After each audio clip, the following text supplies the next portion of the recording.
মুসলমানের কোনো বাচ্চা, ইমানদারের কোনো সন্তান হিন্দুর দুর্গা পূজা দেখতেও যাবে না। বলো ইনশাআল্লাহ, বলো ইনশাআল্লাহ।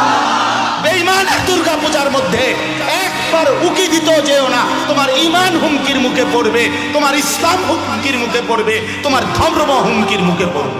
ধর্ম যার যার, উৎসব সবার। আমগো কোরবানির ঈদের দিন গরুর গোশত আর রুটি, চালের রুটি খাইতে আই। হ্যাঁ, আসো না এখন। যারা এখন এগুলা বলে তারাই তো তাদেরকে উৎসাহিত করে তাদের ঘরে খাওয়ার উচিত, এবং সেটা ভিডিও দেওয়া উচিত যে দেখেন আমি যে বলছি ধর্ম যার যার, উৎসব সবার। অতএব আজকের এই ঈদুল আজহার কোরবানির দিনে আমি 30 জন হিন্দুকে, হ্যাঁ, আপনাদের আশীর্বাদে আমি নিজে বসে থেকে গরুর গোশত ও রুটি খাইয়েছি। খাওয়া মাতবুরি শুধু মানুষের কান ধরে, নেতাগিরি শুধু পাবলিকের উপরে চাপায় দেওয়ার চেষ্টা। আমার ধর্ম, আমার ইবাদত, আমার আনন্দ, আমার শখ, আমার ইসলাম, আমার আল্লাহ, আমার রাসূল, আমি অন্যের কাছে যাব না।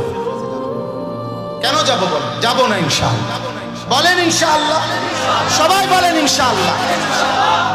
আল্লাহ আমাদেরকে তৌফিক দান। পরিষ্কার বললাম, কোন আমরা কারো উপরে আমরা আঘাত করব না, কারো উপরে আমরা জুলুমও করব না।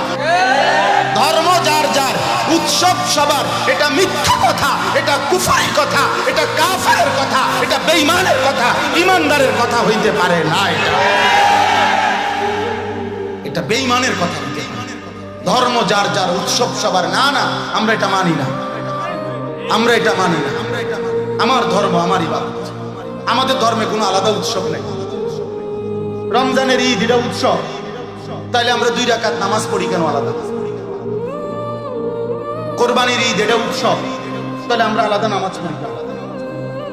আলাদা নামাজ পড়া এটা উৎসব। কোরবানির দিনে পশু জবাই করা এটা উৎসব, এটা ইবাদত।